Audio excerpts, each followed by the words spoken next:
Hello दोस्तों, welcome to my channel. दोस्तों, आज की वीडियो में हम लोग बात करने वाले हैं सीएचएसएल एग्जाम 2024 टियर 1 के बारे में, जिसमें आप देख सकते हैं कि 2 जुलाई को पूछे गए शिफ्ट नंबर 4 में जितने सारे क्वेश्चंस होंगे इंग्लिश का, इन सबको हम लोग डिस्कस करेंगे अच्छे तरीके से। ये हमारा शिफ्ट नंबर 8वां होगा। आइए शुरुआत करते हैं। पहला सवाल आपके सामने पड़ा हुआ है, देख सकते हैं। Fill in the blanks, bed you sleep is in broken. ठीक है, ठीक है। एक ऐसे बेड के बारे में कह रहा है जहाँ पे आप सोते हो, वो क्या है? टूटा हुआ है। ये एक को स्पेसिफाई कर रहा है कि हाँ भैया, हम उसी बेड की बात कर रहे हैं जहाँ पे आपने सोए हुए हो। यानी कि वो किसी स्पेसिफिक यानी किसी पर्टिकुलर बेड के बारे में अगर बोलेंगे तो क्या हो जाएगा? द का इस्तेमाल हम लोग करते हैं। बताइए आपको।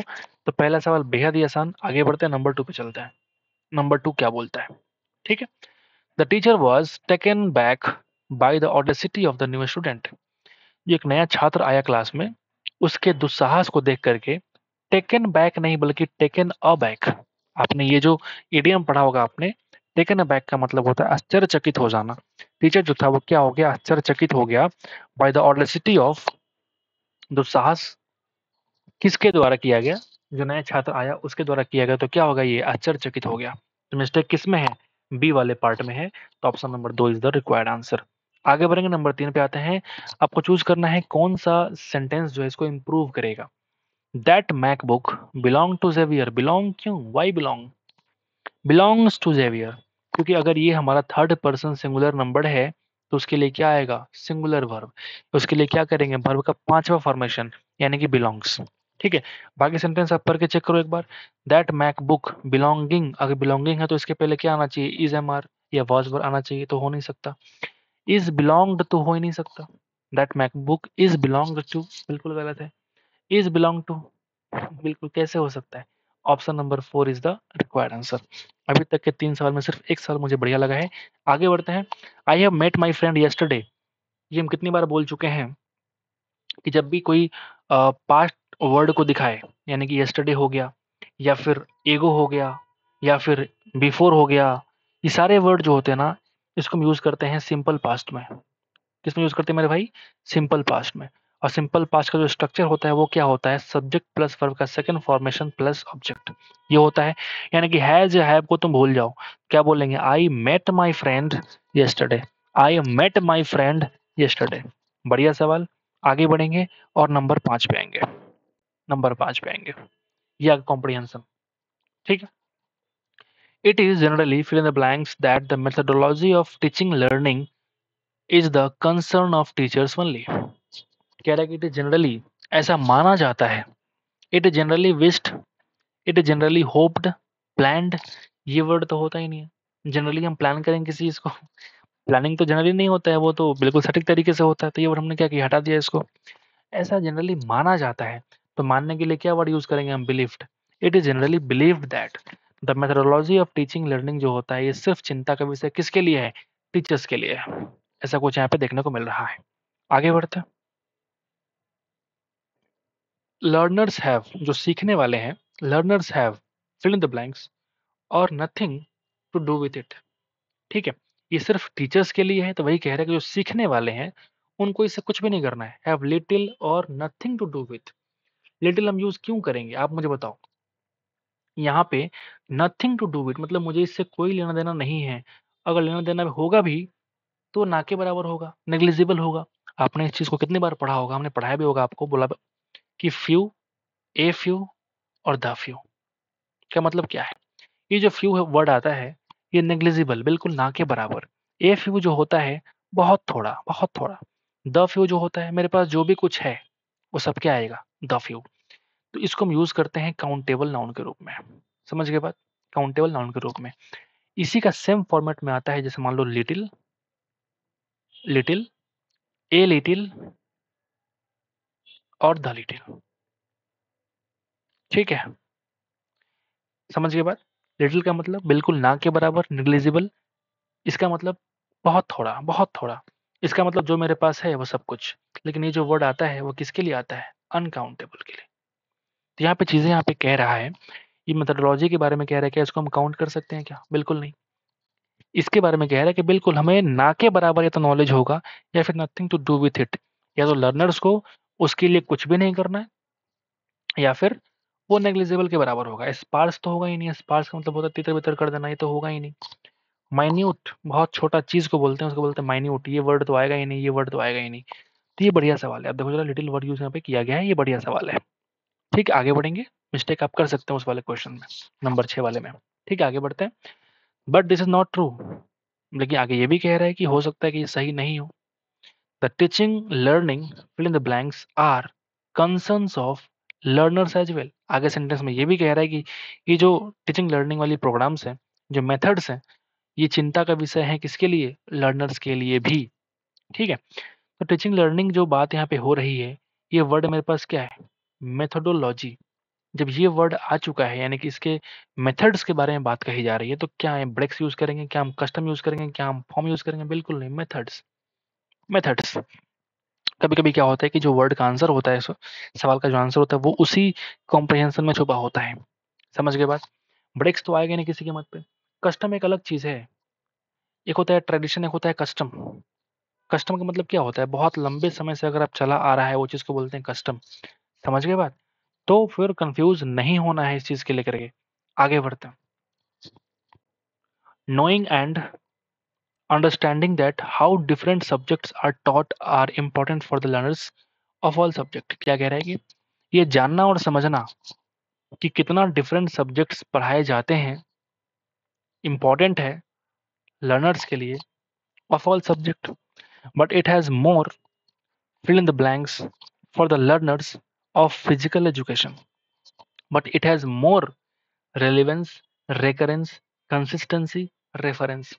कंसिस्टेंसी क्या होने की संभावना है क्या? ये लगातार वाले कोई चीजें हो रही है कि? बिल्कुल नहीं। यहाँ पे it has more relevance. Relevance का मतलब किसके संदर्भ, सॉरी, रिलेवेंस का मतलब कोई रिलेवेंट, क्या संगत है आपके लिए, उस चीज को जानना बहुत जरूरी है फिजिकल एजुकेशन के लिए, क्या संगत है। But it has more relevance for the learners of physical education. Recurrence अलग चीज होता है। रिकरेंस का मतलब क्या होता है? जो बार बार घटित हो, रेकर हो। रिकरेंस, जो चीज बार बार घटित हो उसको बोलते हैं रिकरेंस। रेफरेंस अलग वर्ड है। रेफरेंस का मतलब होता है कोई चीज का संदर्भ होना, नहीं बोलते इन कंटेक्स्ट विथ, किसी कंटेक्स्ट में, किसी के रेफरेंस में, वो अलग वर्ड है। लेकिन जो रेलिवेंस है, दैट इज कॉल्ड संगत। संगत चीजें क्या क्या हैं, दैट इज कॉल्ड रेलिवेंस। क्या क्या आपके लिए संगत चीजें हैं, दैट इज कॉल्ड रेलिवेंस। बढ़िया सवाल है। When we talk about you as learners of physical education, we mean that you have actually participated in the subject area rather than fill in the blanks studied it। ठीक है, देखते हो option में क्या क्या है, फिर हम दिमाग लगाएंगे अपना। ठीक है, यहाँ देखिए आपसे कह रहा है कि मेयरली, इंटायरली, प्योरली, हार्डली। फिर से पढ़ते हैं क्या कह रहा है कि when we talk about you as learners of physical education, अगर हम बात करते हैं आप जैसे लर्नर्स के बारे में फिजिकल एजुकेशन को लेकर के, वी मीन दैट, तुम्हारा मतलब ये होता है कि you have actually participated in the subject area. तो मेरा मतलब ये है कि आपने सच में उस सब्जेक्ट के एरिया में पार्टिसिपेट किया है, rather than fill in the blanks studied it. एक तरफ आपसे कह रहा है, ये नेगेटिव वर्ड को दिखाता है। रदर जो वर्ड होता है, रदर, ये जो वर्ड आपका होता है रदर, ये एक नेगेटिव वर्ड को दिखाता है। समझ के बाद? तो आपसे ये कह रहा है कि हम ये मान के चलते हैं कि आपने बहुत ही अच्छे तरीके से उस सब्जेक्ट के एरिया में पार्टिसिपेट किया है, ना कि थोड़ा बहुत पढ़ लिया, ना कि थोड़ा बहुत पढ़ लिया। तो यहाँ पे क्या बोलेंगे? Merely, merely, merely. समझ गए बात? बहुत बढ़िया वर्ड है ये। केवल ऐसा नहीं केवल पढ़ लिया काम खत्म हो गया। मेयरली को हम केवल ही बोल देते हैं। कभी कभी जैसे डाउन टू अर्थ के रूप में इस्तेमाल करते हैं मेयरली को, यानी कि जो नहीं बोलते हैं सीधे तौर पे, that is called down to earth, that is called, हाँ, ये चीजें हम इस्तेमाल करते हैं। इंटायरली वर्ड तो आएगा ही नहीं। बहुत लोग इस वर्ड को मार के निकलेंगे। अगर आपने तुक्का लगाना होगा तो सिर्फ यही लगाएंगे, मुझे पता है, इंटायरली। लेकिन ऐसा नहीं है, ये गलत है। आपने उस सब्जेक्ट में सच में पार्टिसिपेट किया है, ना कि सिर्फ पढ़ाई की है। समझ गए बात? तो यहाँ पे क्या वर्ड यूज करेंगे? मेयरली। प्योरली तो अलग चीज है, ये तो वर्ड आएगा ही नहीं। किसी के दिमाग में अगर ये वर्ड आ रहा है, फिर तो आपकी इंग्लिश, मतलब आप बैकवर्ड में हैं अभी फिलहाल। ठीक है, इंग्लिश में आपने शुरुआत भी नहीं करी है। हार्डली बड़ा ही मुश्किल से, ये नेगेटिव वर्ड ये भी आपके पास है, लेकिन ये वर्ड यहाँ पे नेगेटिव यूज नहीं होगा। आगे बढ़ते हैं। 10 नंबर सवाल क्या बोलता है?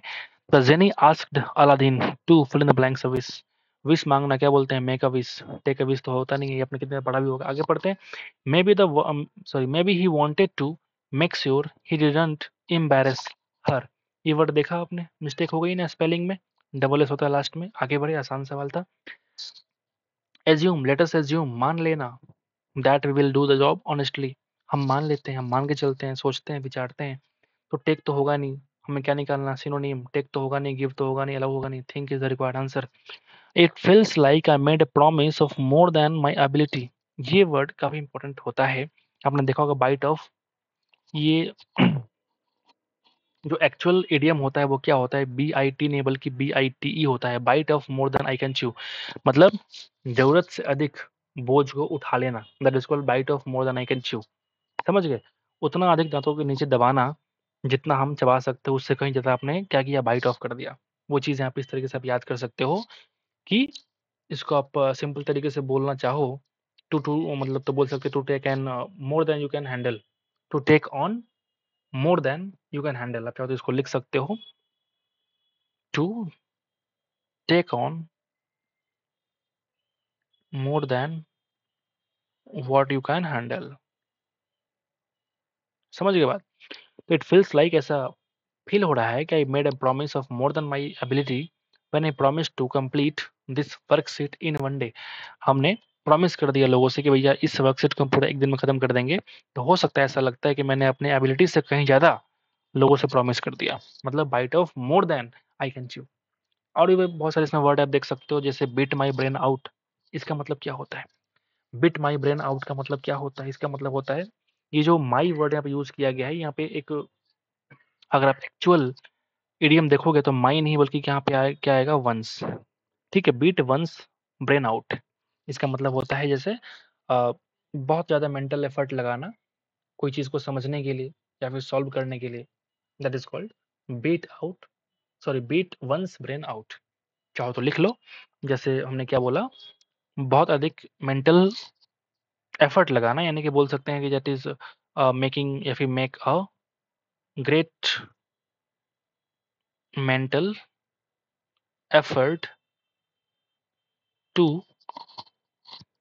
अंडरस्टैंड या सॉल्व, ठीक है, समथिंग बोल सकते हैं इसको। स्पेलिंग मत जाना भाई, स्पेलिंग बोल रहा हूँ, सॉरी राइटिंग पे मैं तो फास्ट लिख रहा हूँ। ठीक है, ये जो वर्ड हमारे पास है बीट द ड्रम, इसका मतलब क्या होता है, जैसे कोई अगर ड्रम बजाएगा एक साथ तो उसका धुन क्या होता है, मैच होता है ना? तो इस तरीके से हमने इसको याद किया था कि टू स्पीक या right in support of an idea या पर्सन। मान लीजिए हमारा आइडिया सेम है, हमारा विचार सेम है, मतलब जो बोलना हम चाहते हैं विचार हमारा सेम है, तो हम क्या करेंगे, ड्रम बजाएंगे, सबका लय मिल जाएगा। इस तरीके से हमने इसको याद कर लिया था। ठीक है, तो ऐसा बोल सकते टू स्पीक और right in support of an idea, या फिर कोई पर्सन के सपोर्ट में आप खड़ा होना चाहते थे, क्या बोलते हैं उसको, बीट द ड्रम। समझ गए बात? ये जो वर्ड हमारे पास the burnt a hole in my pocket, ये बड़ा ही आसान इडियम है। ये तो वर्ब का सेकंड फॉर्मेट में दे रखा है, आप देख सकते हैं।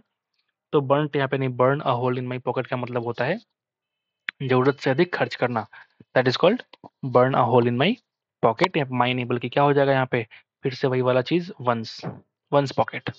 ठीक है, मतलब very eager to spend money, आप ऐसा बोल सकते हो इसको, क्या बोल सकते हैं इसको, very eager to spend money. ठीक है, अच्छा सवाल था ये वाला, समझने वाला था, इसलिए हम थोड़ा डिस्कस कर देते हैं ताकि थोड़ा सा चीज़ें क्लियर हो जाए, आसान हो जाए। एंटोनिम क्या होगा वर्ड हमारे पास, डल है। डल का मतलब क्या होता है, सुस्त होना। तो उसका उल्टा क्या हो जाएगा, जो एक्टिव होगा, राइवटिंग होगा। राइवटिंग का मतलब क्या होता है, नहीं पता आपको? राइवटिंग का मतलब होता है बड़ा ही दिलचस्प होना, दैट इज कॉल्ड राइवटिंग। एक तरफ कह रहा है कि इस नॉवल का प्लॉट जो है काफी डल है, एक तरफ तुम कह रहे हो कि नहीं बड़ा दिलचस्प है, बड़ा ही बढ़िया है, राइवटिंग है, दिलचस्प है। तो इसका उल्टा हो जाएगा भैया, समझ के बाद। चार्मिंग क्यों नहीं बोला, चार्मिंग इंसान के लिए यूज करते हैं, ना कि किसी नॉवल के प्लॉट के लिए। ठीक है, ये भी खूबसूरत चीजें ही है। ये वर्ड जो प्लॉडिंग, प्लॉडिंग का मतलब क्या होता है, अगर आप कोई चीज निरंतर परिश्रम के रूप में कर रहे हैं, फिर धीरे धीरे कर रहे हैं, उसको बोलते हैं प्लॉट करना। बोल सकते हैं इसको निरंतर,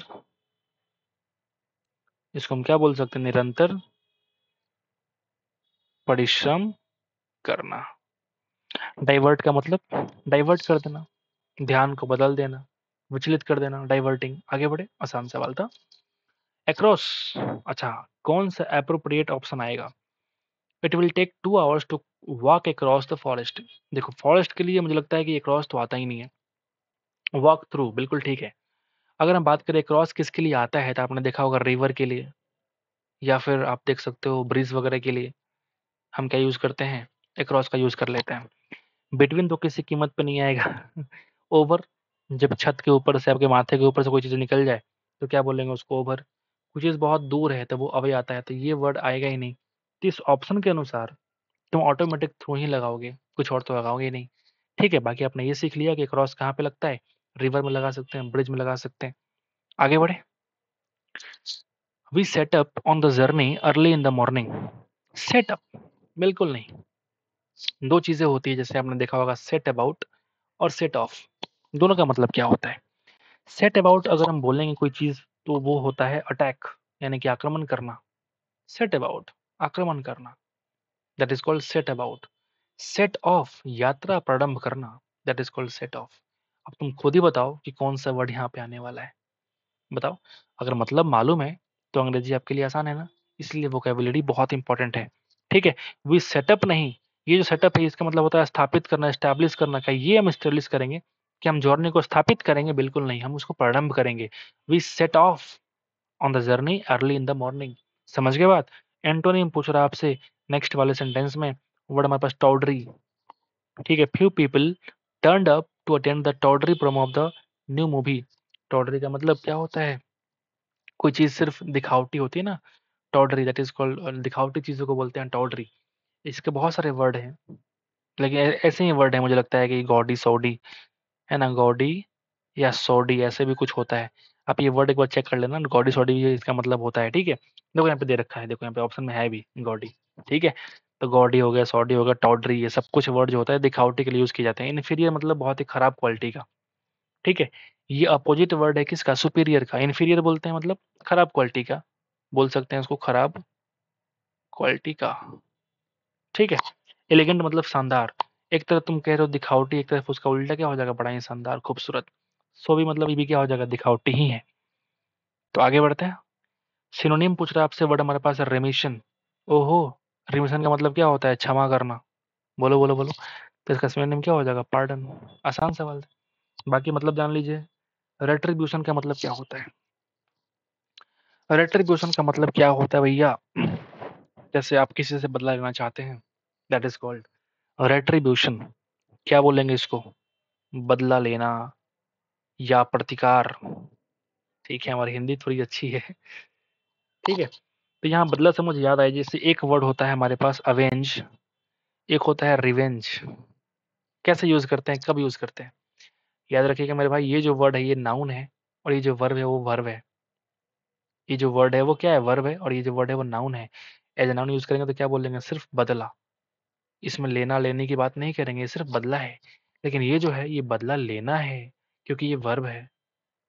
इसको हम वर्ब का 2 3 4 में चेंज कर सकते हैं, अवेंज और रिवेंज। याद रखिएगा। पनिशमेंट, सजा। ओवरलुक, अनदेखा करना, अनदेखा करना। ठीक है। ईडियम है ऑन इट्स लास्ट लेग्स, बहुत ही गंदे कंडीशन में होना, ऑन इट्स लास्ट लेग्स। ये आपको पहले से ही पता होगा, इसमें कुछ समझाने की जरूरत है नहीं खास। एक वर्ड हमारे पास है ऑकरेंस। इसको आपको कह रहा है कि इसका स्पेलिंग मिस्टेक चेक करो, मुझे लगता है कि डबल सी होता है सी वाले में यहाँ पे। हाँ बिल्कुल ठीक है, यहाँ पे double C is the required answer. Occurrence मतलब घटित होना। आगे बढ़ते हैं, आसान सवाल है। एंटोनिम क्या होगा, वर्ड हमारे पास है अपसॉट। ये बढ़िया सवाल है। The upshot of the consultation with the doctor was an operation scheduled for the next week. Upshot क्या होता है, द अपसॉट, अपसॉट का मतलब होता है परिणाम होना। जो हमने कंसल्टेशन किया है डॉक्टर के साथ, उसका परिणाम क्या होगा, उसका परिणाम ये है कि वो ऑपरेशन करेगा। शेड्यूल कर दिया उसने नेक्स्ट वीक के लिए, इसका अपसॉट का मतलब क्या हो जाएगा, परिणाम। इसका उल्टा क्या हो जाएगा, हम परिणाम नहीं देखेंगे, हमको कारण बताओ, कारण क्या है, कारण क्या है। रिजल्ट तो इसका सिनोनिम हो जाएगा, तो ये तो होगा नहीं। ब्लेम मतलब दोषारोपण करना, एस्टिमेट मतलब अनुमान लगाना। ऑप्शन क्या है, कॉज। आपने रीजनिंग में पढ़ाई भी की होगी, आपने रीजनिंग में पढ़ाई भी करी होगी, कौन सा चीज, कॉज एंड इफेक्ट। बोलो बोलो बोलो, पढ़ते हो ना। कारण और परिणाम, ये इसका दोनों क्या है, अपोजिट है। क्या कारण था कि ये चीज निकल के सामने आया है, दोनों क्या हो जाएंगे, ये एंटोनिम्स। समझ गए। यहाँ पे अपसॉट का मतलब भी क्या बोलेंगे, परिणाम, और परिणाम का मतलब क्या हो जाएगा, इफेक्ट। ठीक है भाई। आगे बढ़े, आगे बढ़े, आगे। ठीक है, ट्रेस पासिंग का मतलब क्या होता है? अतिसार करना, जहां तक मुझे याद आ रहा है अतिसार का मतलब होता है जी अतिचार करना, ऐसा कुछ बोलते हैं कि किसी और के प्रॉपर्टी में जबरदस्ती घुस जाना, है ना, दैट इज कॉल्ड ट्रेस पास। अतिक्रमण करना वो अलग चीज है, अतिक्रमण करना वो अलग है, ये ट्रेस पासिंग है, मतलब ये अतिचार करना, किसी और के प्रॉपर्टी में बिना पूछे घुस गए, बिना परमिशन के घुस गए, that is called trace passing. Option number 1 is the required answer. Antonym क्या होगा? बड़ा हमारे पास है वोशिफेरस। ठीक है, वोसिफेरस। वोसिफेरस का मतलब होता है, जैसे शोरगुल करने वालों को बोलते हैं वोसिफेरस। जब भी आपको वर्ड समझ में ना आए ना, तब जाकर के इस पूरे सेंटेंस को पढ़िए। हमें आदत सी है कि इस तरह से वर्ड देखते हैं और तुक्का लगा के निकल, मतलब तुक्का नहीं, मतलब टिक मार के निकल जाते हैं, इसलिए हमको पूरा सेंटेंस पढ़ने की जरूरत नहीं पड़ती है। लेकिन जब भी आपको समझ में आए कि अच्छा वोसिफेरस का मतलब क्या होता है, तब पूरा सेंटेंस को पढ़ लो, थोड़ा आइडिया मिल जाता है। The state media houses present vociferous views compare to the private media. Private media की तुलना में जो स्टेट का मीडिया है, वो प्रेजेंट करता है क्या? वोसिफेरस व्यूज, शोरगुल भरी चीजों को, व्यूज को रखता है। जो बड़ा ही शोरगुल वाली चीजें हैं, उसका उल्टा क्या हो जाएगा? माइल्ड। माइल्ड यानी कि जो हल्ला गुल्ला ना करे, बड़ा ही शांत हो, नम्र हो। ठीक है, ये जो वर्ड है ना बाइस्ड, बाइस्ड का मतलब होता है फेवर करना, किसी चीज का तुम पक्षपाती अगर कर रहे हो उसको बोलते हैं बाइस्ड होना, किसी एक की तरफ झुकाव होना। ठीक है, ये पॉलिटिकल बताइए आपको, एसर्टिव सकारात्मक। आगे बढ़े क्या? आगे बढ़ जाएंगे। ठीक है, she could easily eat the fill in the blanks biryani by herself. ये फिर से देखो होमोनिम ही है, यहाँ पे लिखा नहीं कि होमोनिम है, लेकिन फिर से होमोनिम है। देखो hall, hole, hall, hole, sound same but different meaning. समझ गए? तुम खुद बताओ कि वो जो खाना बिरयानी खाएगी, वो हॉल खाएगी या होल खाएगी? ये पूरा बिरयानी खा जाएगी ना, होल बिरयानी बाय itself। समझ गए? ये होल तो छिद्र होता है, और ये हॉल तो कोई बड़ा ऑडिटोरियम को बोल सकते हैं, ये हॉल तो कुछ अलग ही हॉल है। ठीक है, तो hole is the required answer. आसान था। आगे बढ़ते हैं, आखिरी सवाल। The wizard while performing an item accidentally set his own hat on fire and prompted the fire alarm to go on। याद रखिएगा, कोई भी एक जो फ्रेज होता है ना, गो ऑफ, ये जो फ्रेज है गो ऑफ, ये हमेशा हम इस्तेमाल करते हैं कमनली, मतलब कमनली बोलो यूज किए जाते हैं डिस्क्राइब करने के लिए अलार्म के बारे में जो स्टार्टिंग कर रहे हो, मतलब स्टार्टिंग टू मेक नॉइज। जैसे अलार्म ने मतलब बजना शुरू किया, तो उसके लिए हम क्या यूज करेंगे? गो ऑफ। ये फ्रेज आता ही इसके लिए, आप चाहे तो उसको याद कर लो, क्योंकि इंग्लिश में बहुत सारे एक्सेप्शंस है। आप ट्रिक से और सिर्फ याद करके काम नहीं चलेगा आपको, सब कुछ पढ़ने के बाद भी बहुत सारे एक्सेप्शंस होंगे इंग्लिश में जो आपको अलग से लिखने पड़ेंगे, उसको रट्टा लगाना पड़ेगा कि ये भी हो सकता है। हो सकता है कि आप जो बोल रहे हो वो भी सही है, लेकिन मैं जो बोल रहा हूँ वो भी सही है। इंग्लिश में ऐसा भी होता है। ठीक है, the wizard while performing an item accidentally set his own hat on fire and prompted the fire alarm to go off। समझ गए बात?